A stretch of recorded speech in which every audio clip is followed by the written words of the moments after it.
আসসালামু আলাইকুম এভরিওয়ান, আমি সিজান মাহমুদ। আজকে আমি নবম দশম শ্রেণীর অনুশীলনী 2.2 এর 1 থেকে 9 নম্বর প্রশ্ন পর্যন্ত যে এমসিকিউ প্রশ্নগুলো রয়েছে সেগুলো সমাধান নিয়ে হাজির হয়েছি। যারা আমার আগের ক্লাসগুলো দেখেনি তারা অবশ্যই দেখে নেবে, আর যারা আমার চ্যানেল নতুন তারা অবশ্যই আমার চ্যানেলটি সাবস্ক্রাইব করবে এবং সেই সাথে ভিডিওগুলো ভালো লাগলে অবশ্যই লাইক, কমেন্ট এবং তোমার বন্ধুদের সাথে শেয়ার করবে। তো বন্ধুরা, চলো আমরা আমাদের ক্লাসটি শুরু করি।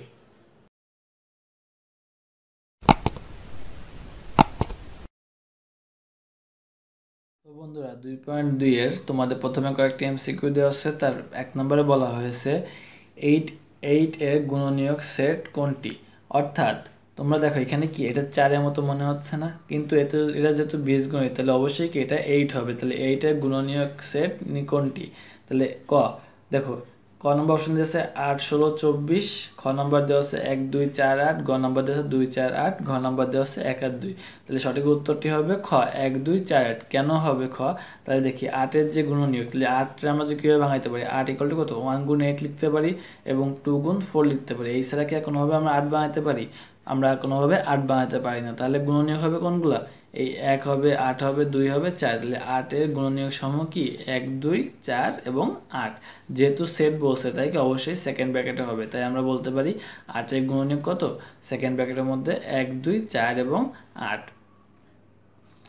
এবার আসি 2 নম্বরে। তো 2 নম্বরে বলছে কি যে সেট সি হতে সেট বি এ একটি সম্পর্ক আর হলে নিচে কোনটি সঠিক। যেহেতু বলছে কি সম্পর্ক মানে কি একটা অন্যায় হলে সেটাকে আমার ক্রস গুণন আসবে। তাহলে সেট সি হতে সেট বি এর একটি সম্পর্ক আর হলে নিচের কোনটি সঠিক। তাহলে দেখো সেট সি হতে সেট বি, তাহলে কি হবে, সি এবং বি এর সম্পর্ক কি হবে, সি ক্রস অফ বি। সেটা কি হবে, আর হবে, মানে কি আর এর সদস্য হবে। তাহলে R subset of C cross of B.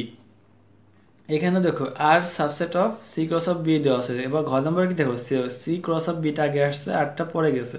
আমার এই সি হতে বি বলতে বোঝায় এবং সি এর বি এর সম্পর্ক সেটা কি হবে, আর এর সদস্য হবে। যার সদস্য সে আসবে আগে, যা হবে সদস্য সে তার পরে। তাহলে কি এখানে দেখো যার সদস্য সে কিন্তু পরে গেছে, তার মানে কি আমার সেই সম্পর্কটা সঠিক নয়। তাহলে আমার সঠিকটা হবে কোনটা, যার সদস্য সে আগে আসবে। তাহলে আর এর সদস্য সম্পর্ক আর, তাহলে সম্পর্ক আর বলতে কি বলছে, আর এর সদস্য কি হবে, সি থেকে বি এর একটি সম্পর্ক হবে, তাহলে সি ক্রস অফ বি।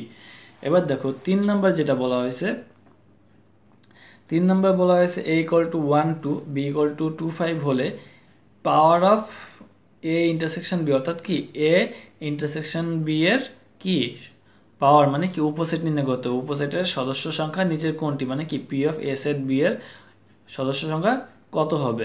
তাহলে দেখো এ সেট বি, আমার এ সেট বি যদি আমি নির্ণয় করি তাহলে কি শুধুমাত্র 2 হয়, যেহেতু আমার কি ক্যাপ, ক্যাপ মানে কি, ক্যাপ বা ইন্টারসেকশন মানে কি আমার শুধুমাত্র যেগুলো কমন যাবে। তাহলে 1 আর 2 আছে, ক্যাপ বা ইন্টারসেকশন 2 আর 5। তাহলে দেখো এখানে 2 আছে, এখানে 2 আছে, আর কোনো সংখ্যা কি মিল আছে, যেহেতু মিল নাই তাহলে কি শুধু 2 হবে। তাহলে এর উপসেট কি হবে, power of A set B কি হবে, এ ইন্টারসেকশন বি কি হবে, power of A intersection B হবে কি এই একটা এবং এটা ফাঁকা সেট হবে। তাহলে এই একটা উপাদান, এই একটা উপাদান, তাহলে উপাদান সংখ্যা কয়টা, উভয়ের সদস্য সংখ্যা, তাহলে এই একটা সদস্য, একটা সদস্য, তাহলে সদস্য কয়টা, একটা, দুইটা, তাহলে সদস্য হবে 2। এবার দেখো 4 নম্বরে বলা হয়েছে নিচে কোনটি এক্স বিলংস টু এন, মানে কি স্বাভাবিক সংখ্যার সদস্য কি হবে, এক্স হবে 13 থেকে বড়, 17 থেকে ছোট, এবং এক্স কি হবে, মৌলিক সংখ্যা হবে, অর্থাৎ 13 থেকে বড় হইতে হবে এবং কি 17 থেকে ছোট হইতে হবে। এর মধ্যে যদি কোনো মৌলিক সংখ্যা থাকে তার কি সেট, এটাকে তালিকা পদ্ধতিতে প্রকাশ করো। তাহলে দেখো যেহেতু আমার 13 থেকে বড়, তাহলে 13 থেকে বড় কত আছে, 14 আছে, 15 আছে, 16 আছে, 17 থেকে ছোট, তাহলে 17 থেকে ছোট বলতে কি 16 পর্যন্তই বোঝায়। তাহলে 14, 15, 16, তাহলে 14, 15, 16 তিনটাই দেখো আমার যৌগিক সংখ্যা, কোনো মৌলিক সংখ্যা নাই। যেহেতু কোনো মৌলিক সংখ্যা নেই তাহলে সেটটিকে তালিকা পদ্ধতিতে প্রকাশ করলে কি হয়, ফাঁকা সেট হয়। তাহলে কি বলতে পারি কোনো হয় না। যেহেতু ফাঁকা সেট, এখানে এই ফাঁকা সেটটা বলতে সেকেন্ড ব্র্যাকেট আটকানো বোঝায় বলতে কি একটা, এটাও কি একটা উপাদান, কিন্তু আমার যেহেতু কোনো উপাদানই নেই, এর মধ্যে যেহেতু কোনো উপাদানই নেই, তাই শুধুমাত্র ফাঁকা হবে, কোনো সেকেন্ড ব্র্যাকেট হবে না। 5 নাম্বার যেটা বলছে, 5 নাম্বার বলছে যে এ ইউনিয়ন বি, কখন A union B A B C যদি হয়, তাহলে A union B A B C হলে আমার 1 নাম্বার যেটা দেওয়া আছে, 1 নাম্বারে বলা হয়েছে A equal to A comma B, B equal to B A comma B comma C. তাহলে দেখো এ আর বি এই দুইটা যদি আমি ইউনিয়ন করি তাহলে আমার এটা আসে কিনা সেটা দেখতে হবে। তাহলে ইউনিয়ন মানে কি, কমন আনকমন সব। তাহলে এখানে এ আছে বি আছে, এখানে এ আছে বি আছে, তাহলে এ আসলো বি আসলো ইউনিয়ন বলতে। আর যেহেতু ইউনিয়ন, এই যে কি কাপ, কাপ বা ইউনিয়ন, কাপ বা ইউনিয়ন হলে কি কমন আনকমন সব। তাহলে এটা এটা কমন, এখানে আনকমন আছে কত সি, তাহলে কি সিও আসবে। তাহলে সেটা কি আমার সেকেন্ড ব্র্যাকেট আটকালে আমার সিও আসবে, সেটা যদি আমি সেকেন্ড ব্র্যাকেট আটকালে কি আমার সেট হবে এ ইউনিয়ন বি সেট হবে। তাহলে কি দেখো A union A B C পাইছি, এ ইউনিয়ন এইটার এ ইউনিয়ন বি করে কি পাইছি এ বি সি পাইছি। তাহলে এখানেও কি সে এ বি সি পাইছি, যেহেতু এ বি সি আমাকে এক সঠিক। এবার দেখো দুই নাম্বার কি A B C B B C, তাহলে এখানে দেখো সেম এ ইউনিয়ন বি করবো, কারণ আমার এখানে শর্তে একটা দিচ্ছে এ ইউনিয়ন বি, তাহলে তিনটাতে কি আমি এ ইউনিয়ন বি করবো। তাহলে এখানে এ ইউনিয়ন বি যদি করি তাহলে এখানে কমন আছে কি বি সি, এখানেও কি বি আর সি কমন আছে, তাহলে বি সি তো অবশ্যই যাবে, যেটা কমন নাই সেটাও যাবে। তাহলে কি এ যেহেতু কমন নাই তাহলে কি এও যাবে। তাহলে এখানেও কি আমার সেই এ বি আর কি সি, তাহলে দেখো সেই এবিসি পাচ্ছি। তাহলে সেই এবিসি যেহেতু পাচ্ছি তাহলে কি এ ইউনিয়ন বি আমার সঠিক। তাহলে এইটার জন্য দেখি আমার এ ইউনিয়ন বি সঠিক কিনা। তাহলে এটার জন্য কি আসতেছে, কোনোটাই কমন নাই, তাহলে কি সবগুলোই যাবে, এ বি সি সবগুলোই যাবে। তাহলে এখানেও কি এ ইউনিয়ন বি করলে কি সবগুলাই পাচ্ছি, যেহেতু আমি এটাই পাচ্ছি তাহলে মানে বলতে পারি এটা সঠিক, এটাও সঠিক, এটাও সঠিক। তাই আমার দেখো ক নাম্বার দেওয়া আছে 1 2 3, তিনটাই সঠিক। এবার দেখো 6 নাম্বার যেটা দেওয়া আছে 6 নম্বর বলছে এ ও বি দুটি সসীম সেটের জন্য, এ ও বি দুটি সসীম সেট হবে, সেটা কি এ ক্রস অফ বি কি হবে এক্স কমা ওয়াই হয়, যেন এক্স বিলংস টু এ হবে এবং কি ওয়াই বিলংস টু বি, এটা একটা সঠিক। N of A equal to যদি এ হয়, N of B equal to কি বি হয়, তাহলে N of A cross of B কি এ বি হবে। তাহলে দেখো ধরো এন অফ এ মানে কি সংখ্যা আর কি, কতগুলো সংখ্যা। তাহলে ধরো এখানে এন অফ এ আছে কত 2,3, এ হচ্ছে 2,3 আর বি হচ্ছে কত ধরো 2,4, এখানে দুইটা এখানে কয় ধরে N of A equal two কত এখানে দুইটা, এ মানে দুইটা বোঝাচ্ছে, এখানে এন অফ বি বলতে কি এখানেও কি দুইটা।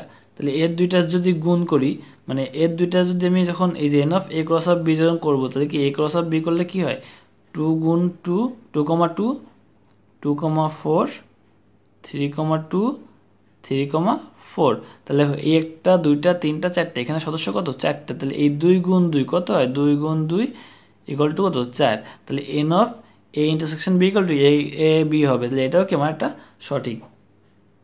এ ক্রস অফ বি এর প্রতিটি সদস্য একটি ক্রমজোড়, যেহেতু এ ক্রস এই দেখো এই দুইটা আছে এখানেও কি দুইটা, তাহলে এইও দুইটা পাচ্ছি এও দুইটা পাচ্ছি এখানেও দুইটা পাচ্ছি এখানেও দুইটা পাচ্ছি, অর্থাৎ কি আমি জোর জোর পাচ্ছি, যেহেতু জোর জোর পাচ্ছি এরা কি প্রত্যেকে এক একটি ক্রমজোড়, প্রতিটি সদস্যকে একটি ক্রমজোড়। তাহলে কি তিনও সঠিক। তাহলে কি আমার সঠিক নিচে কোনটা সঠিক হয়, তাহলে 1 2 3 হবে।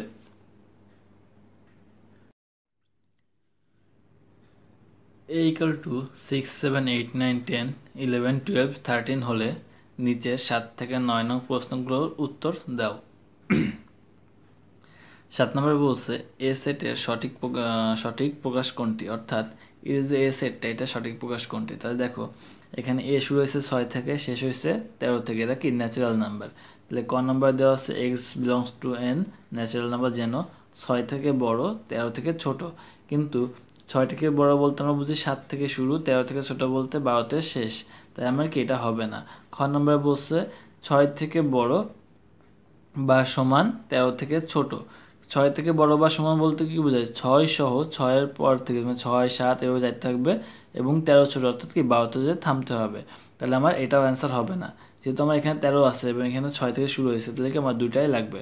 তাহলে দেখো গ নম্বর বলছে এক্স বিলংস টু এন, যেন 6-এর থেকে বড় বা সমান 13 থেকে ছোট বা সমান, অর্থাৎ কি 6ও হবে এবং তার থেকে বড় সংখ্যাগুলো হবে এবং এখানে কি 13 হবে এবং 13 থেকে ছোট সংখ্যাগুলোই হবে। তাহলে দেখো 6 7 8 9 10 11 12 13, অর্থাৎ এখানে 6 7 8 9 10 11 12 13ই আছে। তাহলে আমার সঠিক উত্তর হবে গ। এবার দেখো 8 নম্বরে বলা হয়েছে এ সেটের মৌলিক সংখ্যাগুলো সেট কোনটি। এ সেটের মৌলিক সংখ্যাগুলো সেট, অর্থাৎ এ সেটের কি দেওয়া ছিল আমার, এ সেটটি ছিল হচ্ছে আমার 6 7 8 9 10 11 12 13। তো এখানে মৌলিক সংখ্যা কোনটা, 7 মৌলিক 11 মৌলিক আর 13 মৌলিক, এই তিনটা ছাড়া আর কোনো মৌলিক সংখ্যা আমার আছে, আমার আর কোনো মৌলিক সংখ্যা নেই। তাহলে আমরা দেখি কি দেখো এ সেটের মৌলিক সংখ্যা যে অপশনগুলো আছে 6, 8, 10, 12, খ নাম্বার দেওয়া আছে 7, 9, 11, 13, গ নাম্বার দেওয়া আছে 7, 11, 13 আর ঘ নাম্বার দেওয়া আছে 9, 12। তাহলে দেখো এখানে 6, 8, 10, 12 এরা সবাই কি যৌগিক। 7, 9, 11, 13 এখানে 9 আমার কি যৌগিক। ঘ নাম্বার 9 আর 12, 9ও যৌগিক, 12ও কি যৌগিক। শুধুমাত্র গ নাম্বার 7, 11, 13 তিনটা সংখ্যা কি আমার মৌলিক সংখ্যা। যেহেতু 6 থেকে 13 পর্যন্ত সংখ্যাগুলোর মধ্যে মৌলিক সংখ্যা সমূহ 7, 11, 13, তাহলে আমার সঠিক উত্তর হবে সেকেন্ড ব্র্যাকেট দিয়ে 7, 11 এবং 13। 9 নাম্বার যেটা বলা হয়েছে, 9 নাম্বার যে সেটটা দেওয়া আছে, 9 নাম্বার বলা আছে এ সেটের 3-এর গুণিতক সমূহ সেট কোনটি। তাহলে এ সেটের 3-এর গুণিতক কোনগুলো। তাহলে দেখো এ ছিল 6 থেকে শুরু করে আমার 13 পর্যন্ত। 6 একে 6, 3 দুগুণে 6, 3 থেকে 9, 3 4 12। 3-এর গুণিতক বলছে যে কি 3 দিয়ে গুণ করতে হবে। 3 অক্ষে 3, আমার যে 3 ছিল না তাহলে কি 3 হবে না। 3 দুগুণই কত 6, 6 ছিল তাই 6 হবে। 3 থেকে কত 9, 9 ছিল তাই 9 হবে। 3 4 12, 12 ছিল তাই 12 হবে। 3 5 15, যেহেতু আমার 15 ছিল না তাই কি 15 হবে না। তাহলে আমরা বলতে পারি সেই সংখ্যাগুলো সেট হবে কি 6, 9, 12। তাহলে কি 3 দুগুণে 6, 3 থেকে 9, 3 4 12। তাহলে আমার ব্যাখ্যাটা হবে 6 থেকে 13 পর্যন্ত সংখ্যাগুলোর মধ্যে 3-এর গুণিতকগুলো হলো 3 দুগুণে 6, 3 থেকে 9, 3 4 12, 3 4 12 এই তিনটাই। তো বন্ধুরা এই ছিল আমার আজকের ক্লাস। আশা করি তোমাদের খুব ভালো লেগেছে। যদি ভালো লেগে থাকে তাহলে অবশ্যই লাইক, কমেন্ট এবং তোমার বন্ধুদের সাথে শেয়ার করবে। ধন্যবাদ সবাইকে। আসসালামু আলাইকুম।